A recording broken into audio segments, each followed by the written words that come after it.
I've been driving around in my car, looking for some kind of open bar. It's gonna be alright, gonna be alright.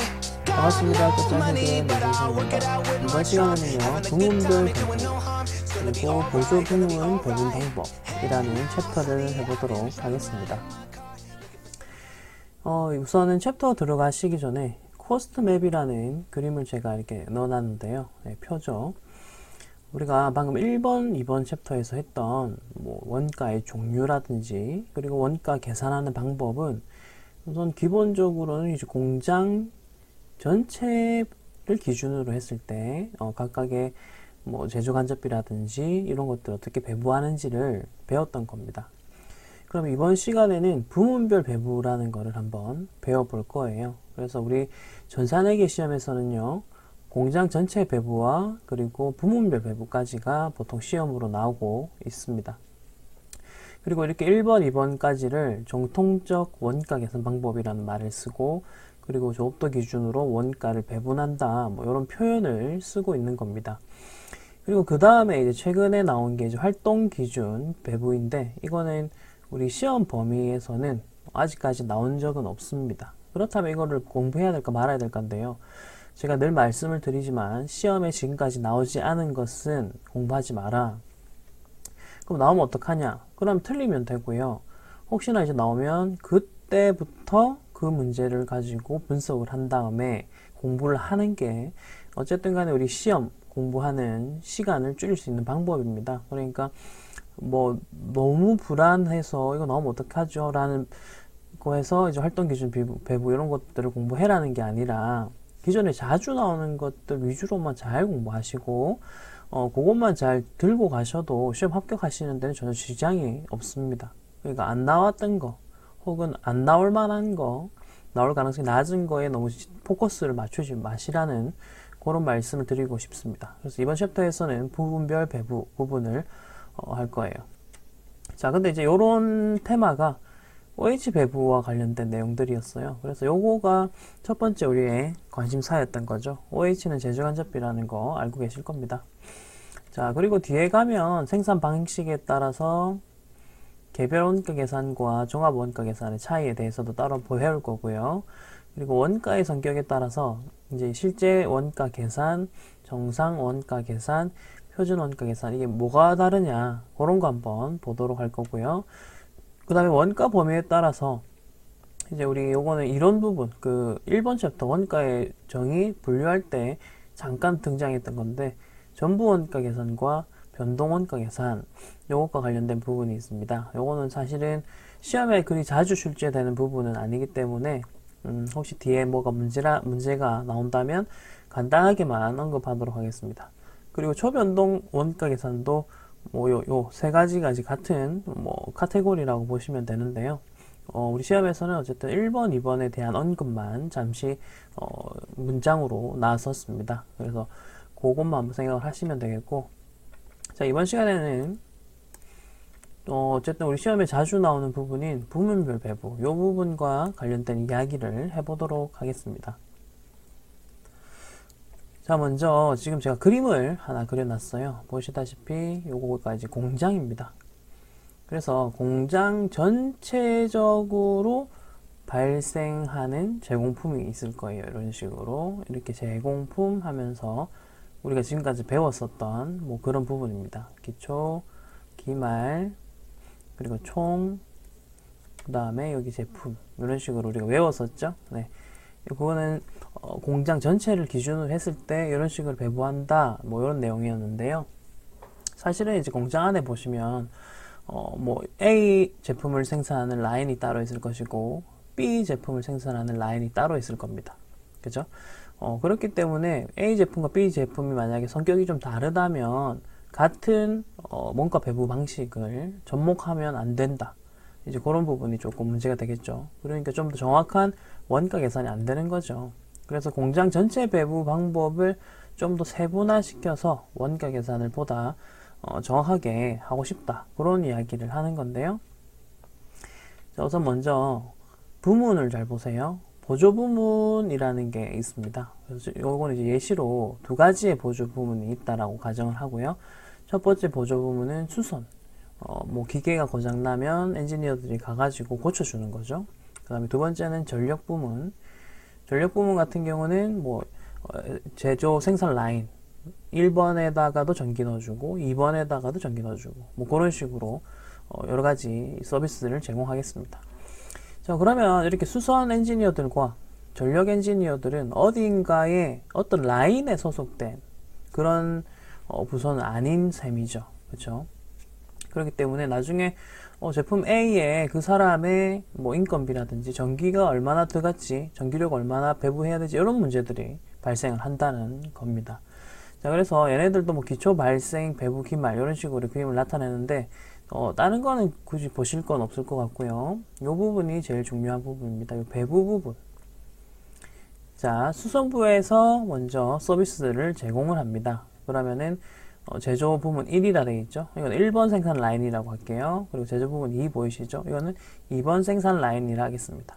그리고 좀 보다 직관적으로 여러분들께 보여드리기 위해서 제조 부문 1에서는 제품 A를 이렇게 생산하는 걸로 가정하고요.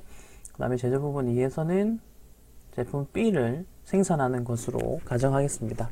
이것도 좀 더 디테일하게 들어가면 또 복잡해지는데 여기서는 이제 설명을 좀 더 이해를 돕기 위해서 그렇게 하는 겁니다.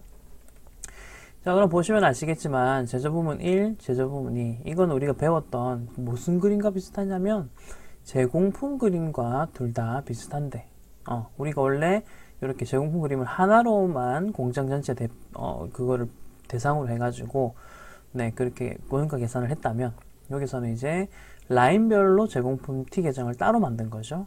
그렇게 해서 계산을 한다. 그런 부분이 되겠습니다. 그래서 이 제조 부분 1은 우리가 배웠던 제공품 1이다. 이렇게 생각하셔도 되겠고요. 제조 부분 2는 제공품 2다. 이런 식으로 해가지고 T 계정 두 가지로 나눠서 그렸다. 이런 식으로 보시면 되겠습니다.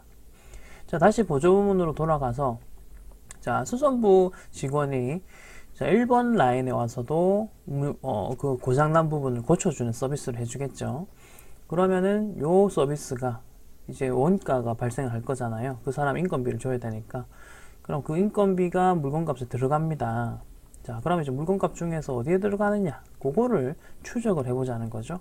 자, 보시다시피 1번 생산 라인에 OH, 제조간접비에 들어가는 것이죠. 이거는 왜냐하면 DM은 보세요. DM은 직접 재료비입니다. 그러니까 재료비니까 저 사람이 서비스 제공한 거랑 완전 성격이 다르죠. 직접 농업비도 이거는 1번 생산 라인에서만 일하시는 분들 있죠. 그분들의 인건비를 여기서 이제 DL로 잡습니다. 추적이 되니까요. 자, 그런데 이제 수선 부문에서의 그 사람의 인건비나 뭐 여러 가지 비용들 발생하면 어디에 넣느냐? 네, 보시다시피 1번 라인에 OH에다가 배부를 하죠. 자, 그런데 아까 말씀드린 게 또 뭐가 있었냐면 수선부의 이 엔지니어는요 1번 라인 뿐만 아니라 보시다시피 2번 라인에도 가서 이렇게 서비스를 제공하는 거죠. 이해되시죠? 그래서 그 사람의 인건비가 이렇게 나누어서 이렇게 배부가 되어야 한다는 겁니다. 그러면은 뭐 예를 든다면 그 사람이 이제 이렇게 인건비를 어떤 기준으로 배부하고 싶으냐라고 한다면 여기서 총 100원이 만약에 발생했다라고 예시를 한번 들어보면 자, 그럼 OH가 각각 얼마씩 배부되었을까를 추적을 해야 되잖아요.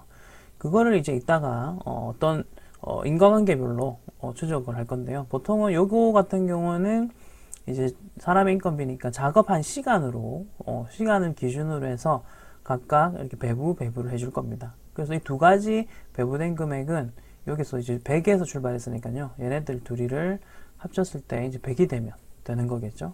그런 식으로 배부를 하는 거고요. 마찬가지로 자, 여기 보조 부문도 마찬가지입니다. 보조 부문 2도 전력 부문도 전기가 자, 1번 라인에도 공급이 되겠죠. 그리고 2번 라인에도 이런 식으로 공급이 됩니다. 그래서 보시다시피 1번 라인에는 얼마나 전력량이 들어갔느냐, 그리고 2번 라인에는 얼마나 전력량이 들어갔느냐에 따라서 여기서도 예를 들어서 뭐 한 200이 발생을 했다면 금액이 그럼 각각의 그 전기료를 이렇게 배부를 해줘야 됩니다. 그런 식으로 배부가 다 되면 요 내용들을 바탕으로 해서 제품이 완성이 되겠죠. 얘들 라인 2번, 제조 라인 2번도 제품이 완성이 되겠죠. 이런 식으로요. 자, 이렇게 완성된 거는 우리가 배운 대로 네, 제품 A, 제품 B 이런 식으로 연동이 되는 거죠. 연동이 되고 최종적으로 팔리게 되면 이제 손익계산서에 매출 원가로 해서 최종적으로 비용 처리가 완료가 되는 네, 그런 구조입니다. 자, 그래서 이 챕터에서는 중점적으로 봐셔야 될 게 뭐냐면 요 보조 부문에서 발생한 요 원가들 배분을 하는데 어떤 방식으로 이렇게 넘어가는가를 우리가 한번 볼 거예요. 그게 이제 밑에 보시면은 보조 부문의 상호 간의 용역 수수 관계별 배분 방법이라서 요거가 이제 대표적인 부분인데요. 보시다시피 이제 직접 배분법이 있고 그 다음에 단계 상호가 있습니다. 그래서 요것들 한번 볼 거예요. 직접 배분법, 단계 배분법, 상호 배분법 요거의 차이를 우선 볼 건데요. 우선 시험에서는요, 요 배분법 이름 세 가지 보이시죠? 요걸 암기를 하셔야 됩니다. 이게 시험에 나오고요. 그 다음에 이렇게 분류하는 게 뭐냐면 상호 간의 보조 부문 상호 간의 용역 수수 관계별이라는 말이 있습니다. 그래서 요거 일단 설명을 좀 드리겠습니다. 자, 우선 지금 위에 요 그림 보시면서 이야기를 해볼게요. 보조 부문이 두 개가 있었고 제조 부문이 두 개가 있었습니다. 그리고 각각의 보조 부문께 이렇게 배부가 됐죠. 지금 요렇게만 된 게 직접 배부법이라고 합니다. 무슨 말 하는 거지? 자, 끝까지 들어보세요. 이제 그 다음부터 어떤 그 의문이 생기셔야 되냐면, 자, 요 수선부 있죠. 전력부에서도 뭔가 고장이 날 수도 있잖아요. 그죠? 그러면은 수선부 배부를 제조 부문에만 두 군데만 갈 게 아니라 요 금액을 이런 식으로 전력부, 보조 부문끼리 이렇게 보내기도 해야 된다. 반대로 여러분 여기 보시다시피 전력부, 전기 있죠. 수선부에도 이런 식으로 전기가 올라가겠죠. 이해되시죠? 그렇기 때문에 이 보조 부문 자기네들끼리도 우리가 원가를 배부해줘야 되는 상황이 당연히 그게 더 정확하겠죠. 자, 그런데 다시 한번 보세요. 직접 배부법은요, 뭐냐면, 요 두 개 사이에 보조 부문 간의 용역 수수 관계를 아예 무시한다. 여기 보이시죠? 오른쪽에 보시다시피, 무시한다 라고 되어 있습니다. 자, 무시하면 뭐가 좋냐면요, 간편하다. 하지만 정확도 면에서는 떨어지죠. 왜냐하면 자기네들끼리 주고받은 것도 어느 정도 계산을 해줘야 되니까요. 여기까지 되셨죠? 두 번째 단계 배분법 가보겠습니다. 단계 배분법은 뭐냐면요. 요 보조 1에서 보조 2로 보낼 것인지 아니면 보조 2에서 1로 보낼 것인지 서로 상호 간에는 왔다 갔다를 못해요. 그냥 한쪽 방향으로만 보내야 돼요. 이해되십니까? 이게 계산의 좀 편의성을 위해서 상호 왔다 갔다 하는 걸 다 계산하려고 하니까 너무 복잡한 거예요. 그래서 그러면 보통 전기가 많이 가더라. 수선부에서는 전력부에 고칠 일이 거의 없더라. 이런 식으로 하면 요 전기만 올려 보내는 거죠. 이런 식으로 뭐가 중요하냐? 배부 순서가 중요합니다. 배부 순서 한쪽 방향으로만 가거든요. 그러다 보니까 부분인식 한다라는 표현이 나오는 거죠. 왜냐면 반대쪽에서 오는 것도 뭐 미묘하게 있는데 그것까지 인식을 다 못했잖아요. 그러니까 이제 부분만 인식한다 이런 말이 나오고 배부 순서가 중요하죠. 이 배부 순서 잘못 짜버리면 완전 원가 계산이 어긋나 버리죠. 자, 마지막으로 상호 배분법은 뭐냐? 올라가는 거, 떨어지는 거. 이거 전부 다 완벽하게 인식합니다. 그래서 전부 인식이라 되어 있습니다. 자, 근데 우선은 특징이 있죠. 이거 복잡해요. 이거 계산할 때 연립방정식 만들어야 돼요. 그리고 이거는 전산세무 2급 수준이고 상호배분법 계산 문제는 직접이나 단계 배분법 계산은 전산회계 1급 정도 수준이라고 보시면 됩니다. 혹시나 전산회계 1급에서 상호배분법이 어려운 건데 나오면 그냥 풀지 마시고요. 3번 찍고 빨리 넘어가시는 게 정신건강에 좋다. 어쨌든 상호배분법의 특징은 복잡하고 정확합니다. 왜냐하면 상호간의 보조부문 상호간의 관련성을 모두 고려해주기 때문입니다. 됐나요? 자, 그러면 이제 다시 한번 정리할게요. 여러분 보조 부문의 배분 방법, 상호 간의 용역 수수 관계별 배분이라고 되어 있는데요. 요거 시험에서 나오는 포인트 첫 번째 요 세 가지 암기해라. 딱 세 개죠. 우리가 사지선다잖아. 그러니까 보조 부문의 배분 방법에 속하지 않는 거 이런 식으로 물어보겠죠. 두 번째는 각각의 특징이 시험에서 보기로 다 나옵니다. 그래서 요 그림이 좀 중요하다는 거죠. 요까지 일단 되셨죠? 자, 요거가 이제 기본적인 방식인데요. 거기에 이제 좀 믹스해가지고 쓰는 방법이 또 있습니다. 저 위에 있는 방법을 쓰면서 밑에 보시면 또 이걸 믹스해가지고 쓰는 방법이 있다는 거예요. 요거 한번 보겠습니다. 자, 이건 이제 추가적으로 시험에 뭐 조금씩 나오니까 언급만 돼서 우리 한번 의미를 파악해 보겠습니다. 자, 위에서는 보조 부문 상호 간의 용역 수수 관계별 배분으로 분류를 해봤는데, 이제 원가 행태별이라는 말이 나오죠. 행태별이라는 말이 나오면 항상 우리는 변동비, 고정비를 떠올리시면 돼요. 우리가 원가 분류할 때도 행태별이라고 하면 변동비, 고정비 이런 식으로 이야기를 했었죠. 자, 근데 이제 이름을 보시면 단일 배분율법이고 이중 배분율법이 있는데 특징을 한번 보세요. 변동 원가와 고정 원가. 제가 키워드 잡아드린 게 지금 나왔잖아요. 근데 이건 구분하지 않고 하나의 배분 기준을 적용한다. 인데 이거는 밑에 이중 배분율법 설명을 먼저 볼게요. 변동 원가와 고정 원가로 각각 분류를 하고 그 변동 원가에는 어떤 기준, 고정 원가에는 또 다른 배분 기준 이런 식으로 적용하는 거죠. 그래서 각각 다른 배분 기준 이런 말이 있습니다. 이중이란 말이 있는 이유는 이제 변동, 고정 두 개잖아요. 그래서 이제 이중 배분율법 이런 식으로 말을 쓰는 겁니다. 그리고 배분율이라고도 적혀 있는데 어떤 사람은 배부율이라고도 해요. 그건 큰 의미 있는 말은 그 차이점이 아니니까 여러분 너무 혼동되지 마시기 바라겠고. 자, 그래서 이 키워드는 하나의 배분 기준이면 뭐 단일, 변동원가, 고정원가를 구분해서 하면 이중 이런 식으로. 이거는 보기로 잠깐 나온 적이 있어가지고 이제 여러분 혹시 궁금해하실까봐 설명을 좀 넣어놨고요. 자, 그 다음에 밑에 거는 이것도 보기에서 오답으로 나온 적이 있어가지고 참고사항으로 일단 넣어놓은 건데 잠깐만 보시고 요거부터 보고 아까 위에 부분 보겠습니다. 자, 그리고 또 믹스해서 쓰는 방법. 여러분 요 세 가지는요, 요 배운 방법 하나, 둘, 세 개는 다 연관되는 거예요. 서로가 연계되는 거예요. 하나만 딱 쓰는 게 아니라 이 세 가지를 다 고려해서 보조 부분 원가를 보통 배분을 해요. 자, 인과관계별 배분이라는 건데 시험 문제에서는 이제 이런 표현을 써서 제가 표로 정리를 했습니다. 자, 보조 부분 원가를 배분할 때 그럼 어떤 기준으로 일단 배분해야 돼? 여러분 제가 아까 전에 했었던 거를 보면 전력 부분부터 보시면 이해가 되실 거예요. 자, 전력 부분은 제가 아까 어떤 식으로 배분할까 이야기했을 때 보시다시피 전력 사용량 요거 기준으로 하면 되겠죠. 자, 그 다음에 뭐 수선 유지비 여기 보이시죠? 수선 유지 이게 아까 수선부였죠.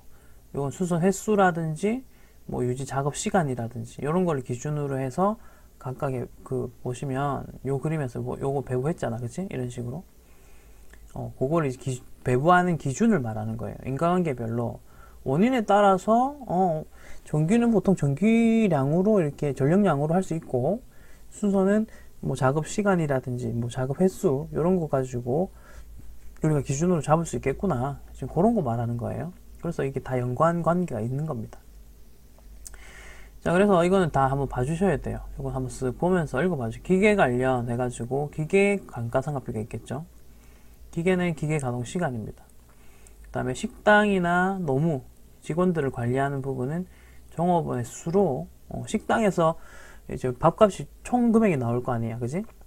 그러면은 이제 각각의 부문별로 A 생산 라인 종업원 수, B 생산 라인 종업원 수, C 생산 라인 종업원 수로 몇 명이니까 그 식당에서 발생한 원가를 배분하자 직원의 수로 이런 말을 하는 거예요. 자, 그리고 구매 부문 같은 경우는 주문 횟수나 주문 비용으로 한다라고 되어 있고 여기 다 시험에 나와서 말씀을 드리는 겁니다.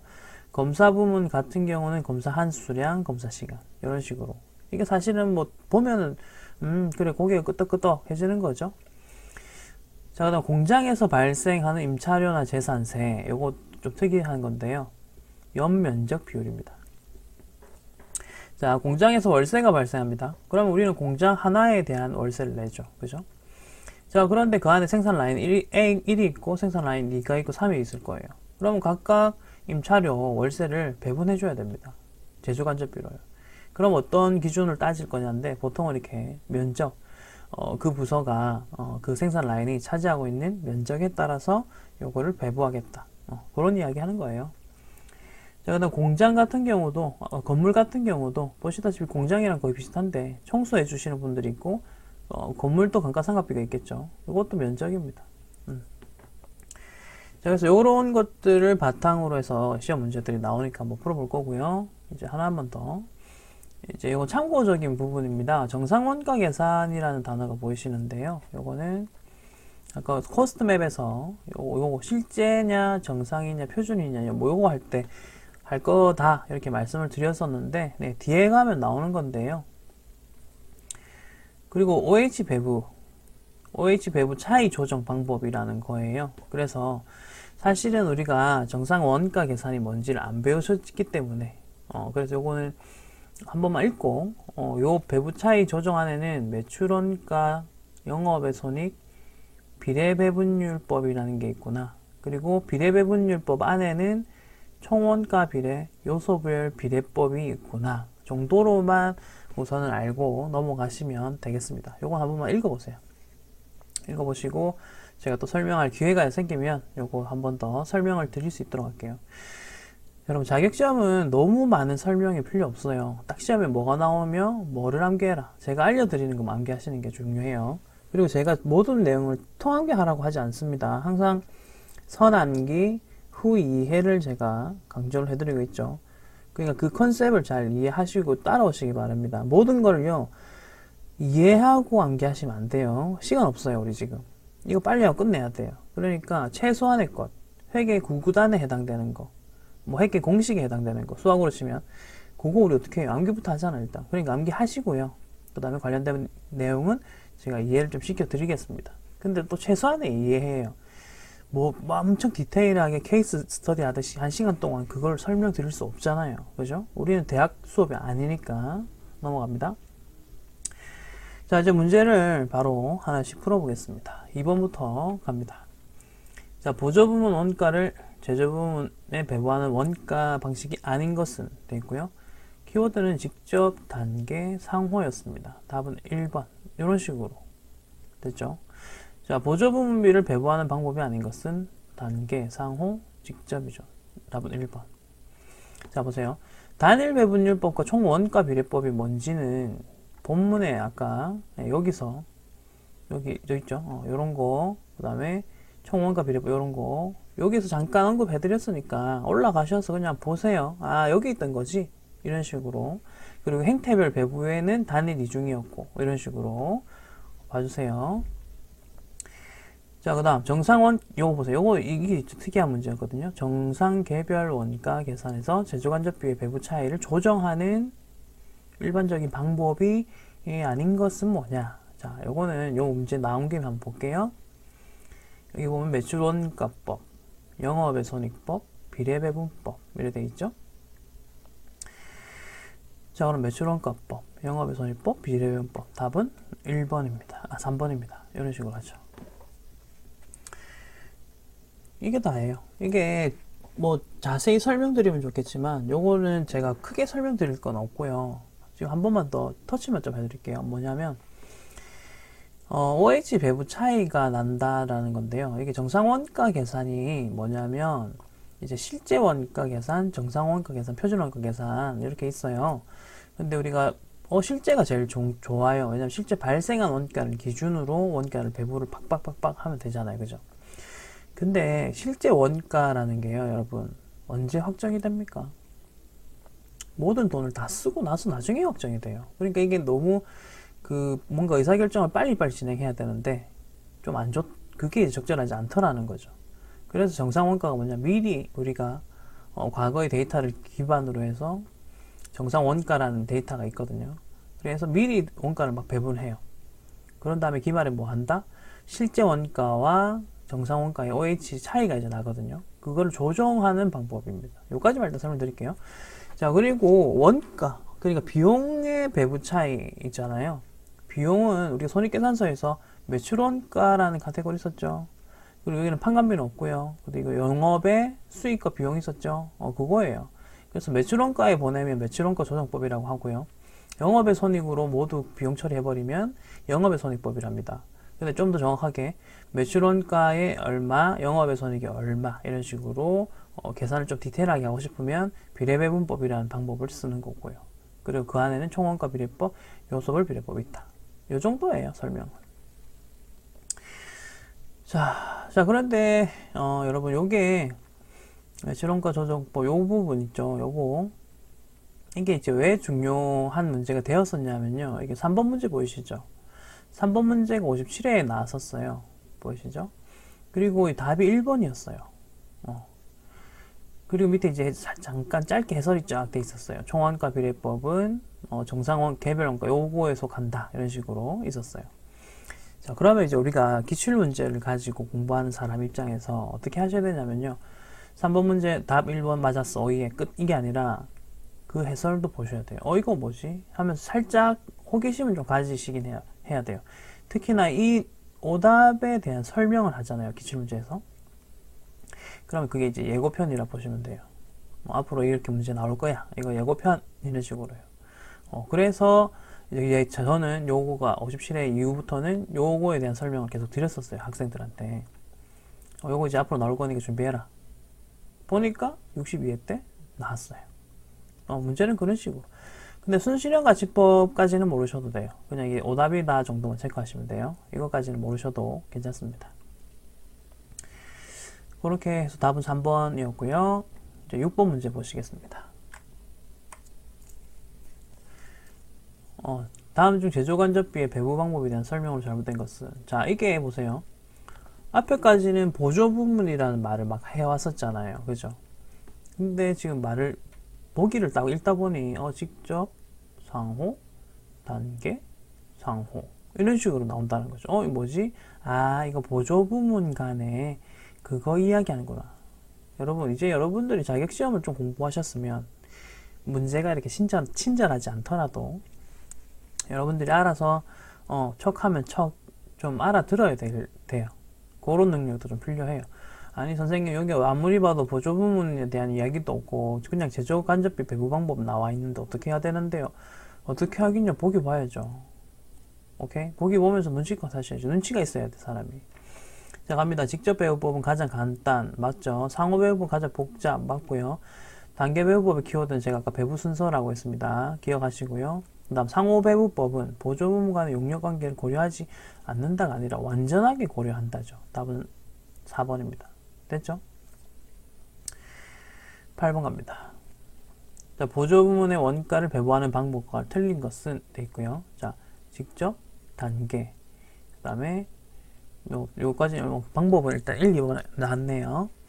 자, 보면서 이야기하겠습니다. 직접 배우법은 보조 부문 상호 간의 용역 제고 관계를 무시하므로 요까지는 맞아요. 근데 계산 과정이 복잡? 아니죠. 간단입니다. 답은 1번. 자, 2번. 단계 배우법과 상호 배우법은 보조 부문 상호 간의 용역 관계를 고려한다. 맞죠? 완벽하게 고려한다 이런 말이 없고 그냥 고려한다라고 크게 말하잖아요. 그죠? 그러니까 2번 맞는 말. 자, 어떤 방법을 사용하더라도 보조 부문비의 총액은 모두 결국은 제조 부문으로 다 넘어갑니다. 자, 그림 잠깐 보세요. 아까 보조 1, 수선에서 100 발생했댔고 전력에서 200 발생했댔어요. 얘가 일단 이런 식으로 넘어간댔죠. 근데 자기네들끼리 주고받아도 결국은 마무리는 다 일로 제조 부문으로 다 보내야 돼요. 그래서 이 총액들은 항상 갑니다. 가는 것들은 다 동일해요. 다 가야 돼요. 자, 그리고 4번. 보조 부문의 배부 방법에 따라 제품별 이익이 달라질 수 있으나 총이익은 어쨌든 결론적으로는 같다. 제품별로 보세요. 우리 보조 부문의 배부 방법이 아까 전에 여러 방법이 있었는데 그게 결국은 이런 식으로 가잖아요. 보세요. 요게 갈지 여기 갈지를 정하는 방법이잖아요. 그러니까 여기 만약에 제조 부문 1번에 많이 가면요. 요 제조 부문 1의 제품이 커지겠죠? 그럼 제품 A의 요 부분이 커지겠죠? 그럼 요 매출원가에도 영향이 미쳐지겠죠? 그런 식으로 여기 가는 거랑 거의 비중에 따라서 각각의 매출 원가가 달라지겠죠. 매출 원가가 달라진다라는 말은 뭐예요? 오른쪽에 얘네들 전부 다 매출 원가와 그다음 매출액, 그리고 매출액에서 매출 원가를 뺀 이익이 다 각각 있을 거 아니에요, 그죠? 그러니까 제품별 이익이 달라지겠죠. 그 이야기를 지금 하는 겁니다. 근데 총이익은 어쨌든 그거 합쳐가지고 손익계산서 만들잖아요. 그러니까 총이익은 같다. 좋은 문장이에요. 그래서 요 문장까지는 다 맞는 말이니까 한 번씩 꼭 읽어보세요. 네, 8번 문제 보기들이 좋은 문장들이기 때문에 여러분들이 꼭 한 번씩 다 읽어보셨으면 좋겠습니다. 10번입니다. 보조부문 배부 방법 옳은 것은 돼 있고요. 10번이고요. 자, 어떤 방법으로 배부하든 배부 전후의 제조간접비 총액은 항상 일정하다 라고 되어 있습니다. 맞죠? 방금 말씀드린 4번과 같은 말이죠. 4번에서 했던 3번이죠. 3번에서 했던 이 부분이죠. 총액은 어떤 방법을 하더라도 같아요. 그러니까 이제 모두 배부된다. 이런 식으로 연속적으로 설명이 되는 겁니다. 자, 그럼 2, 3, 4번이 뭐가 틀렸는지 한번 찾아봅시다. 자, 2번 보조부문 간 용역 수수 관계를 전혀 고려하지 않고 직접 배부하는 아예 키워드를 주고 있죠. 단계가 아니라 직접입니다. 자, 배부 순서를 정한다 했죠. 상호가 아니라 단계죠. 완전 직접이 아니라 상호죠. 이런 식으로 이제 문제들이 나왔었던 거예요. 그래서 이거 어떻게 구분한지 문제 풀면서 좀 감을 익히시기 바랍니다. 자, 그리고 이제 보조부문 요 추가 문제는 조금 이따 풀게요. 요거는 좀 시간이 걸리니까 조금만 이따 풀고, 네, 밑에 있는 두 문제를 먼저 풀겠습니다. 3번, 4번 먼저 풀고 추가 문제 풀어드리겠습니다.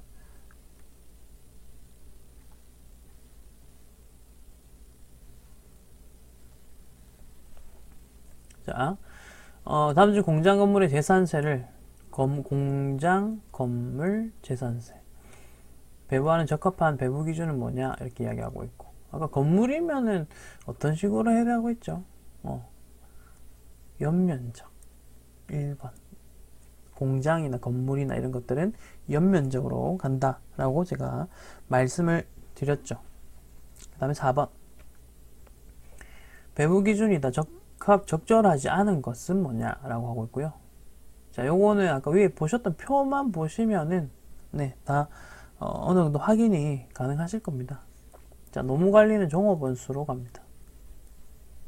그리고 나머지 보기도 읽어보시기 바랍니다. 자, 이제 요 계산 문제인데요. 요거 한번 풀어보겠습니다. 요거는 제가 두 가지를 알려드릴 거예요. 먼저 우선 문제에서는 단계 배부법을 말하고 있죠.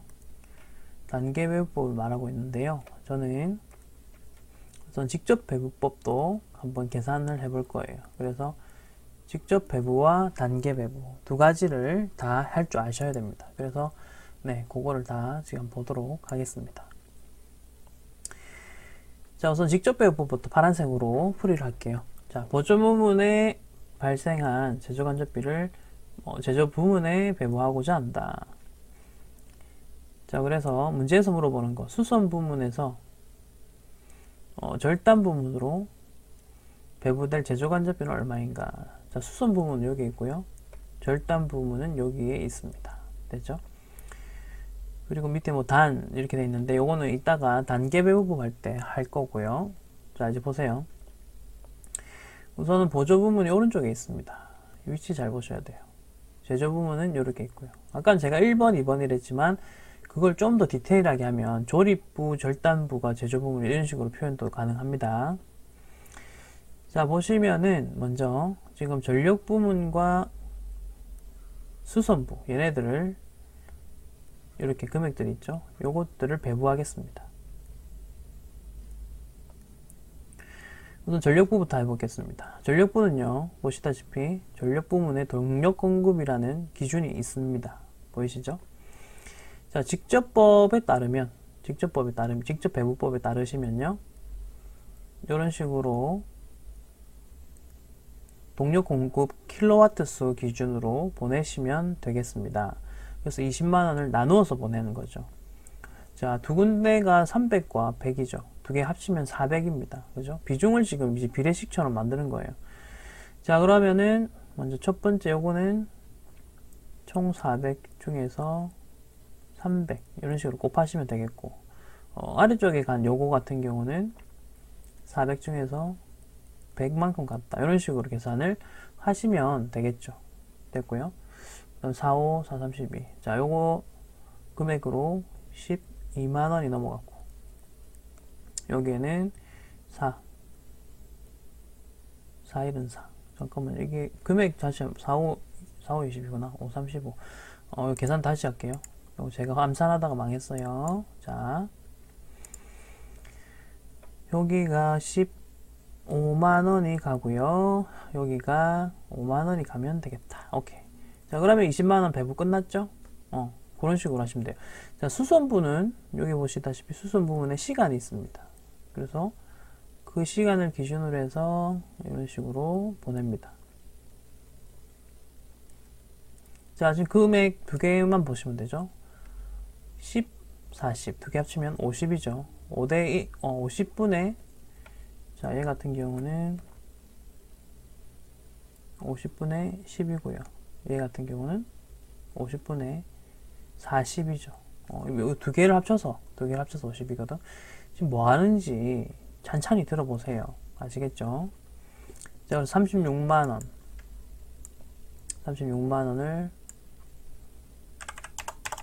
나누기 5 하시면 되겠죠. 저기 72,000원이 가네. 72,000원이 넘어가고요. 그 다음에 72,000원, 36만원에서, 자, 이거 계산해 볼게요. 빼기 7불. 288이네. 여기는 288이 갑니다. 요까지 됐나요? 자, 여기에 따른다면 문제에서 말하는 거 잘 보세요. 수선에서 절단으로 가는 거 얼마냐? 자, 36만원에서 요렇게 절단으로 28만 8천원이 갔다. 이게 이제 직접 배부법에 대한 답이 되겠죠. 직접 배부법을 했으면 여기 제조간접비가 얼마인가 라고 하는 이 부분이 직접 배부법을 했으면 28만 8천원이 답이다가 됩니다. 됐죠? 그리고 여러분 요 전체 발생한 원가 한번 이렇게 총 금액도 계산을 해볼 거예요. 자, 조립 부분에서 발생한 총 제조간접비는 얼마냐 이렇게 할 수 있겠죠? 그럼 20만원 원래 있던 거, 그 다음에 배부된 게 15, 35, 그 다음에 40, 22,000원 이런 식으로 총 금액이 계산이 돼요. 이것까지도 한번 해보셔야 좋습니다. 이거 45만원이네요. 그 다음에 60, 70, 38,000원. 이거 혹시 제가 계산 틀렸으면 댓글 달아주세요. 암산했습니다. 암산은 항상 틀립니다, 저는. 자, 여기까지 했고. 자, 이제 단계 배부법을 해볼 거예요. 자, 단계 배부법은 우선은 요 순서를 찾으셔야 돼요. 단 해가지고, 순서 보이시죠? 전력 부분부터 한다. 순서가 항상 중요하거든요. 그래서 여기가 1번입니다. 요거 먼저 해라 이 말입니다. 자, 그러면 자, 요 부분이죠. 얘를 배부를 할 거예요. 이제 어떻게 하는지 잘 보세요. 여기 한번 이쪽으로 이런 식으로 보내는 거예요. 그러니까 보세요. 아까 직접 배우고 할 때는요, 서로 전력과 수선 사이에는 주고가는 게 없었어요. 그죠? 자, 그런데 단계 배분법부터는 있어요. 그러면 이제 식이 어떻게 달라지는지 보세요. 아까 여기 300과 100에만 가니까 제가 분모를 400으로 잡았죠. 근데 100이 하나 더 생겼죠. 그러면 분모는 500이 됩니다. 그래서 이쪽에 300 쪽으로 가는 건 500분의 300으로 해야 되고요. 여기까지. 그 다음에 요거는 500분의 100으로 가고, 여기도 500분의 100으로 해서 보내야 되겠죠. 금액을 그렇게 배분을 하라고요. 20만원 얘를. 자, 그러면 20만원 얘를 이제 배분을 합니다. 그러니까 이제 요거 12만원 하면 되겠다. 요거는 12만원 보내줬고, 아까 직접 배부할 때랑 금액이 달라지죠? 그리고 요거는 4. 달라졌죠? 아까는 5만원이었는데, 단계 배분법을 하니까 4만원 같습니다. 여기도 4만원 같습니다. 됐나요? 자, 전력 부문에 대한 배분 끝났어요. 이제 수선 부분 잘 보십시오.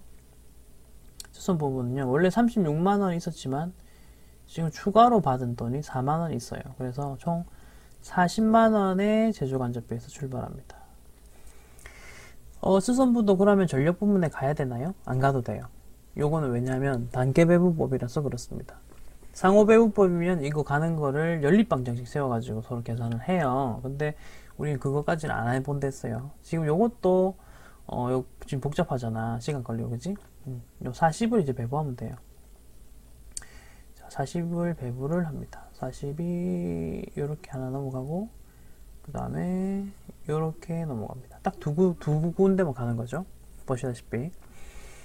자, 그러면은 두 군데만 이제 보내면 되니까 두 개 합치면 50이죠. 50이니까 8이고. 자, 요거 8만원 배부됐죠. 자, 아까 직접 배부법 때는 72,000원인데 지금 보시다시피 8만원 배부되는 거 확인하시고요. 그 다음에 8, 4, 30이니까 32만원이 배부가 됐겠네요. 여기까지 됐죠. 자, 문제에서 물어보는 답, 수선에서 절단으로 얼마나 가느냐. 자, 수선에서 절단으로 가는 거 32만원 보이시죠? 답은요 32만원이라고 찍으시면 돼요. 4번.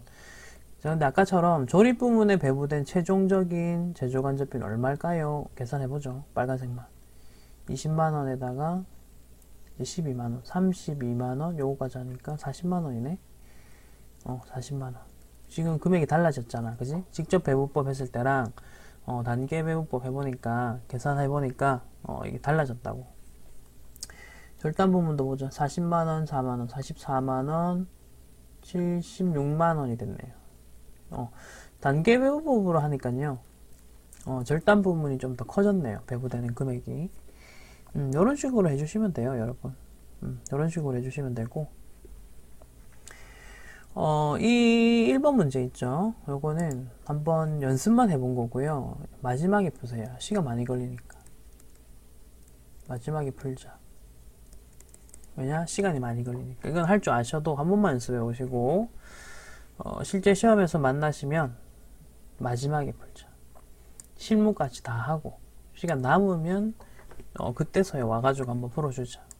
그렇게 접근하셔야 돼요. 나 이거 아는데 하면서 이거 지금 방금 푸는데 얼마나 걸리는지 시간 한번 생각해 보세요. 빨리 풀 수 있으면 뭐 1분 만에 풀 수 있으면 풀면 되는데 1분 만에 풀 자신 없으면 나중에 푸시기 바랍니다. 이 문제는 보시다시피 엄청 복잡했습니다. 자, 이렇게 해서 일단은 보조 부분까지 끝났고요. 그 다음에 이제 요 내용 문제를 이론 설명을 좀 드린 다음에 제가 요 계산형 말고 이론형 문제가 지금 세 문제 풀어야 되죠. 요거까지만 풀고 이번 강 마무리 지을게요. 자, 그러면 이제 실제 원가 계산, 정상 원가 계산, 표준 원가 계산이라는 게 있습니다. 그래서 이게 뭐 어떻게 다른 거냐, 뭐 그런 걸 한번 보자는 건데요. 자, 우선 DM, DLOH 우리가 잘 알고 있잖아요. 그거를 이제 기록하는 방법이에요. 그 기록하는 방법인데, 먼저 실제 원가 계산은요, 실제 원가를 적습니다. 뭐 이건 쉽죠. 이거 외우는 법부터 알려드리는 거예요. 표준 원가 계산은 표준 원가로 DM, DLOH를 다 적습니다.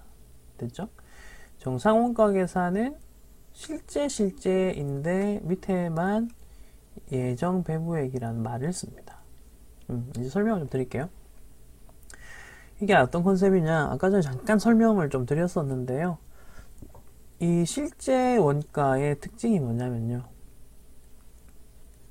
얘네들은 12월 31일이 돼야지만 우리 그 실제 원가들이 최종 확정이 됩니다. 근데 이제 그러면 단점이 뭐냐면, 이제 관리자 입장에서는요, 원가 그 전략을 세우기가 좀 애매한 거예요. 지금 얼마가 발생할지 좀 예상이 돼야 앞으로 추가적으로 돈을 더 쓸까 말까 이런 의사 결정을 할 수 있지 않습니까? 그래서 이제 나오는 게 정상원가 계산인데, 1월 1일 날 하는 정상원가 계산인데, 이게 뭐냐면, 자, 실제 원가 요거는 다 12월 31일 기준에 원가를 그냥 쓰면 돼요. 근데 항상 제조간접비 배부하는 게 문제거든요. 그래서 요거를 1월 1일 날 미리 배부를 해요. 그런 다음에 12월 31일에 발생한 실제 원가가 있을 거 아닙니까? 그것과의 차이만 조정해요. 차이 조정. 이런 식으로. 그러니까 미리 비용 처리를 다 해놓고 나중에 실제로 발생하는 비용이 얼마였는가 본 다음에 그 차이만큼 정부에 반영을 시켜주는 거죠. 근데 제조간접비만 그런 식으로 하는 거예요. 됐죠? 그럼 표준원가는 뭐냐? 표준원가는 요건 전부 다 1월 1일 기준이거든요. 그래서 이거 전부 다 실제 원가와 나중에 다 차이 조정해야 돼요. 실무에서는 사실 표준원가 많이 씁니다. 근데 엄청 복잡해요.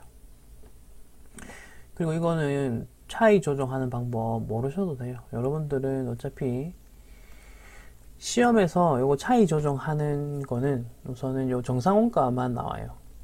정상원가 부분에서도 지금 제조간접비 보이시죠? 요거 하는 방법만 나오니까 요것만 제가 요령 알려드릴게요. 요것만 알려드릴 거고, 표준 원가 계산은 그냥 표준 원가 계산 DM도 표준, DL도 표준, OH도 표준이더라. 여기까지만 아시면 될 것 같아요. 저거 늘 말씀드리지만 시험 목적상 공부만 알려드리는 겁니다. 너무 많이 알고 싶으시면 그 전공 수업을 들으세요. 자, 그러면은 이제 요거 실제 정상 표준은 실제는 DM, DL, OH가 다 실제 됐죠? 정상은 실제 예정 이런 식으로 가고, 표준 같은 경우는 표준이다. 요거 아시겠죠? 그리고 자, 그 다음에 제가 밑에 이제 그럼 계산하는 방법 틀을 제시하겠습니다. 요건 이제 암기하는 방법을 알려드리는 겁니다. 자, 제조간접비라고 되어 있잖아요. 이게 정상원가 계산합니다. 요거 정상원가 계산에서 이야기하는 거예요. 정상원가 계산해서 거기서 이야기하는 방식인데, 그럼 제조간접비가 실제와 예정이 달라졌을 때 어떻게 하냐. 자, 실제가 날짜로 치면은 12월 31일이고요. 예정은 1월 1일날 미리 배부한 거예요. 그걸 일단 아시면 되는데, 요 틀을 만드실 때는 실제를 제가 일부러 왼쪽에 적었어요. 방식은 이래요. 예. 실은 시옷, 얘는 이응. 가나다 순으로 적으세요. 일단 됐죠? 그 다음 실제 한 번, 실제 두 번, 실제 세 번, 그 다음에 예정 한 번 나오죠. 지금 요거 틀을 만드는 법 알려드리는 거예요. 그 다음 조업도 배부율, 조업도 배부율이라 적혀 있는데, 요거는 이제 저는 보통 Q, 그 다음에 P, Q, P라고 해요. 조업도가 우리 생산량이었으니까요. 퀀티티. 배부율 같은 경우는 이제 하나당 가격 보통 이런 식으로 생각하시면 되거든요. 그래서 price 이런 식으로. 그리고 사이에 보시다시피 곱하기라고 되어 있습니다. 그래서 이 틀을 만드는 방식이고요. 그리고 둘 사이를 비교하는 방식인데요. 먼저 오른쪽이 더 이렇게 클 경우, 오른쪽이 이렇게 더 클 경우 어떻게 하시면 되냐면, 과대 글자 보세요. 디귿은 오른쪽을 이런 식으로 더 크게 입을 벌리고 있죠. 그래서 이 틀을 그냥 이렇게 만드시면 돼요. 오른쪽이 더 크면 과대라 부른다. 그러면 이제 과소는 그냥 반대로 생각하면 되겠죠.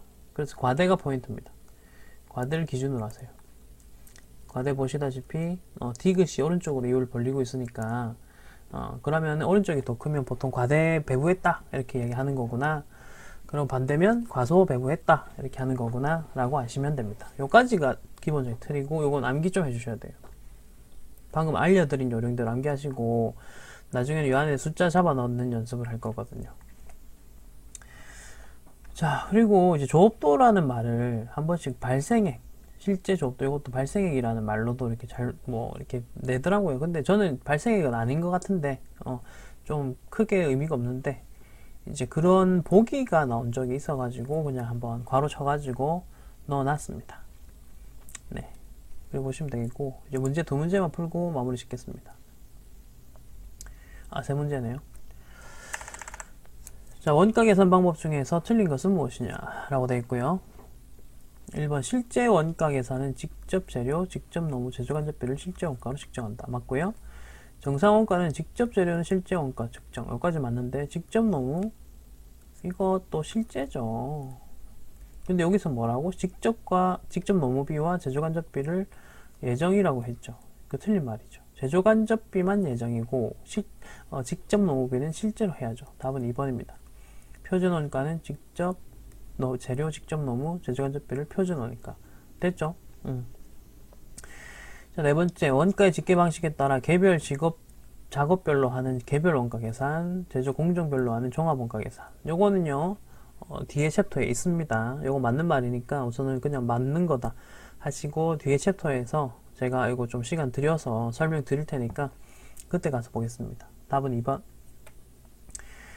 제조간접비에 대한 설명으로 틀린 것은 배부 방법에는 실제와 예정 배부법이 있다. 자, 이번 문제는 하나씩 천천히 가면서 보겠습니다. 자, 그리고 실제 배부법은 계절별 생산량이 큰 차이가 있는 경우 적합하다. 이게 이제 답입니다. 우선 이따가 설명드릴게요. 자, 여러 제품에 공통적으로 발생하는 원가이기 때문에 제조간접비 설명하고 있어요. 맞죠? 각 제품별로 집계하기 어렵다. 그래서 지금 배우고 있는 거예요. 제조간접비를 어떤 식으로 배부하는 게 좋을까를요. 자, 일반적으로는 4번 보기. 일반적으로는 제조 부문에서 임차료, 보험료, 감가상각비 공통적으로 발생하는 비용이잖아, 그치? 이래서 이것도 제조간접비고 이런 것들을 배부하는 것들 지금 공부하고 있는 중입니다. 자, 그럼 2번 보기를 한번 보시면서 말씀을 좀 드리겠습니다. 자, 이거 같은 경우는요, 보시면 계절별로 생산량 차이가 크다라고 되어 있죠. 그러면 이제 실제 배부법의 특징이 뭐였냐면 12월 31일 날에야 알 수 있다 했잖아, 그치? 근데 이거 또 단점이 뭐였냐면 그때 가서 알 수 있으니까 뭔가 예측이 안 된다는 거지. 그러니까요, 여기 보세요. 계절별 생산량이 크다는 거는 변동이 엄청 크다는 거죠. 그럴 때일수록 우리는 예정 배부법을 쓰는 게 더 낫다, 이렇게 봐주시면 돼요. 실제 배부법을 써버리면 실제 발생하는 것들이 워낙 뒤죽박죽 막 크게 이제 변화가 있기 때문에 실제 배부법을 쓰기에는 매우 적합하지 않다. 그래 봐주시면 되겠습니다.